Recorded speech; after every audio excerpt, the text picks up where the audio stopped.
May nagtanong sa akin, kaya ko daw bang makipaghiwalay kahit na mahal ko pa yung partner ko?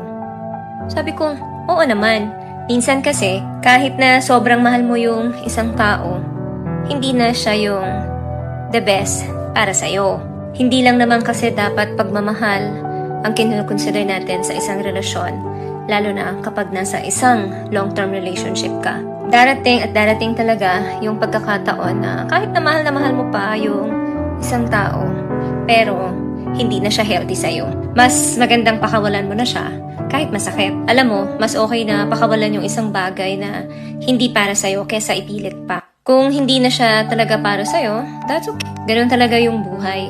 Hindi lahat ng gusto natin is makakabuti sa atin. Hindi naman ibig sabihin na naghiwalay kayo yung pagmamahalan nyo hindi na genuine, hindi na totoo. Kung ano man yun, cherish mo na lang yun.